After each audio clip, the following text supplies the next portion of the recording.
Welcome to நாத்தனார் kitchen. இன்றைக்கி நம்ம இறால் பிரியாணி பண்ண போகிறோம். அதுக்கு முன்னாடி ஃபஸ்ட் டைம் நம்மளோட சேனலை பார்க்குறவங்க சப்ஸ்கிரைப் பண்ணிக்கோங்க.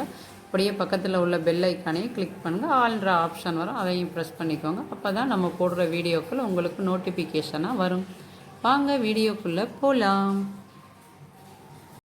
ஸ்டவ்வில் ஒரு குக்கரை வச்சு எண்ணெய் ஊற்றிக்கிறோம். நான் ஒரு 75 கிராம் அளவுக்கு எண்ணெய் ஊற்றிருக்கேன். நெய் ஒரு டேபிள் ஸ்பூன் அளவுக்கு ஊற்றியிருக்கேன். எண்ணெய் நெய் கொஞ்சம் சூடாயிருச்சு. ஒரு 5 ஏலக்காய், ஒரு ஸ்டார் பூ, ஒரு 6 கிராம்பு, ஒரு 3 துண்டு பட்டை, ஒரு அரை டீஸ்பூன் சோம்பு. இப்போ இதை தாளிக்கிற பொருளை போட்டுக்கிறேன். அது கூட வெங்காயம் சேர்த்துக்கிறணும். இப்போ வெங்காயத்தையும் சேர்த்துக்கிறோம். 100 கிராம் அளவுக்கு வெங்காயம் போட்டிருக்கேன். ஒரு 200 கிராம் இறால், ஒரு 1/4 படி அரிசி பாஸ்மதி ரைஸு, அதுக்கு ஒரு 100 கிராம் அளவு நான் வெங்காயம் சேர்த்துருக்கேன். இது நல்லா கோல்டன் ப்ரௌன் கலர் நல்லா வதங்கட்டும் பார்க்கலாம். இப்போ வெங்காயம் நல்லா கோல்டன் ப்ரௌன் கலர் வதங்கிருச்சு. இப்போ இது கூடயே இஞ்சி பூண்டு paste 1 tablespoon, 1.5 tablespoon அளவுக்கு இஞ்சி பூண்டு பேஸ்ட்டு.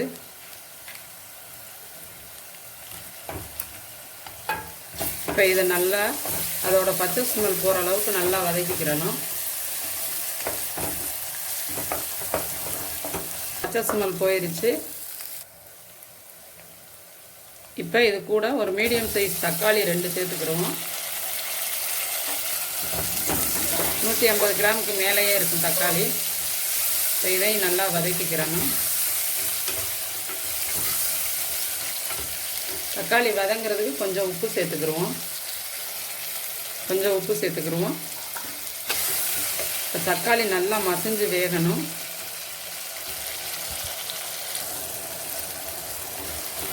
இப்போ தக்காளி நல்லா மசிஞ்சிருச்சு. நல்லா மசிஞ்சு எண்ணெயெல்லாம் பிரிஞ்சு வர ஆரம்பிச்சிருச்சு. இப்போ இது கூட மஞ்சள் தூள் ஒரு 1/4 ஸ்பூன் அளவு சேர்த்துக்கிறோம். தனி மிளகாய்த்தூள் ஒரு 2 டீஸ்பூன் அளவு சேர்த்துக்கிறேன். அளவு டேபிள் ஸ்பூன்னா ஒரு ஸ்பூன் போட்டுக்கிறலாம், அவங்க காரத்துக்கு தகுந்தபடி. இப்போ இந்த மசாலாவை எண்ணெயோடையே வதக்கணுன்னா கொஞ்சம் நல்லா கலர் கொடுக்கும். இப்போ இது கூடயே புதினா மல்லி ஒரு கைப்பிடி அளவு சேர்த்துக்கிறலாம்.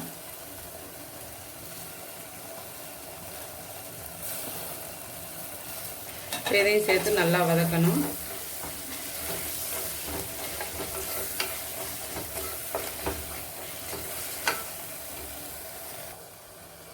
இப்போ இறால் 200 கிராம் க்ளீன் பண்ணதுக்கப்புறம் 200 கிராம் எடுத்துருக்கேன். இப்போ இதில் மஞ்சத்தூள் உப்பும் போட்டு வாஷ் பண்ணி எடுத்து வச்சுருக்கேன். இப்போ இதையும் இந்த மசாலாக்களோடு சேர்த்துக்கிறேன்.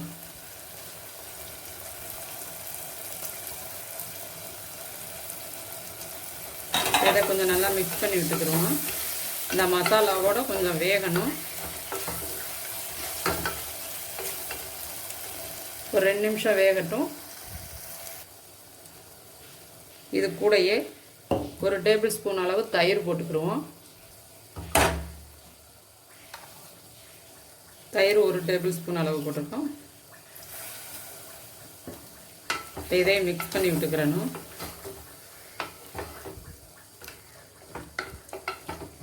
இப்போ இது நல்லா வேகணும். இது கூடயே ஒரு 1/2 டீஸ்பூன் அளவு கரம் மசாலா தூள் சேர்த்துக்கிறோம். கரம் மசாலா தூள் உங்கள் விருப்பம்தான், வேணும்னா சேர்த்துக்கிறலாம். இப்போ மசாலா எல்லாம் நல்லா எண்ணெய் பிரிஞ்சு வர ஆரம்பிச்சிருச்சு. இப்போ ஒரு 1/4 படி அளவு பாஸ்மதி ரைஸை வாஷ் பண்ணி ஒரு 10 நிமிஷம் மட்டும் ஊற வச்சுருக்கேன். இப்போ அதையும் இதோட சேர்த்துக்கிறலாம். இப்போ பாஸ்மதி ரைஸை இப்படி சேர்த்து வதக்கி செய்கிறோன்னா சுடுதண்ணி அளவு தண்ணி கொதிக்க வச்சு பக்கத்தில் வச்சு அதோட சேர்த்துக்கிறணும். அப்படி இல்லைன்னா அந்த மசாலாக்கெல்லாம் அளவு தண்ணி ஊற்றி அது கொதிச்சதுக்கு அப்புறம் தான் அரிசியை சேர்க்கணும். இப்போ கொஞ்சம் லைட்டாக பிரட்டி விட்டுக்கிடுவோம். ரொம்ப மிக்ஸ் பண்ணி விடக்கூடாது, அரிசி உடஞ்சிடும். இந்த அளவுக்கு பிரட்டி விட்டால் போதும். இப்போ நல்லா மிக்ஸ் பண்ணி விட்டாச்சு. நான் காப்படியில் ஒரு காப்படி எடுத்துருக்கனால 1.5 காப்படி அளவுக்கு தண்ணி வச்சுருக்கேன். 1 கப்பு ரைஸ்னால் 1.5 கப்பு தண்ணி, அதை கொதிக்க வச்சு எடுத்து வச்சுருக்கேன். இப்போ இதையும் சேர்த்துக்கலாம். இந்த மாதிரி சேர்க்கையில் அந்த மசாலாவோட டேஸ்ட்டு எல்லாமே நல்லா இருக்கும்.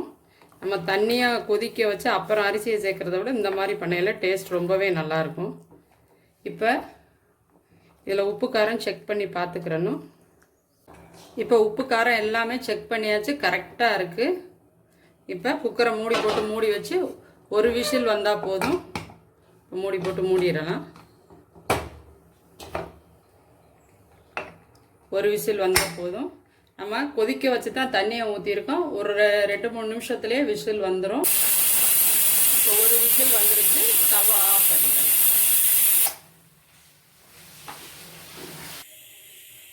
இப்போ விசில் வந்து ஒரு 5 நிமிஷம் ஆயிடுச்சு. இப்போ விசிலை எடுத்துட்டு இப்போ ஓப்பன் பண்ணி பார்க்கலாம்.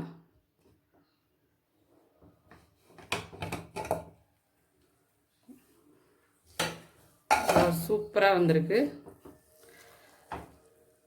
நல்லா அரிசி உதிரியாக இருக்குது. நம்ம விசில் வந்தவுடனே ரொம்ப நேரம் வச்சுட்டு ஓப்பன் பண்ணோன்னா அரிசி குழஞ்சிரும்.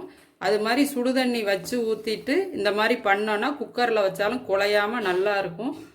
அரிசியும் நல்லா உதிரியாக டேஸ்ட்டாகவும் இருக்கும். குழையாது சாதம். நம்மளோட சுவையான இறால் பிரியாணி ரெடி. உங்களுக்கு இந்த ரெசிபி பிடிச்சிருந்துச்சுன்னா நீங்களும் ட்ரை பண்ணி பார்த்துட்டு லைக் பண்ணுங்கள், ஷேர் பண்ணுங்கள். அப்படியே உங்களோட கருத்துக்களை கமெண்ட் பாக்ஸில் போஸ்ட் பண்ணுங்கள். தேங்க்யூ ஃபார் வாட்சிங்.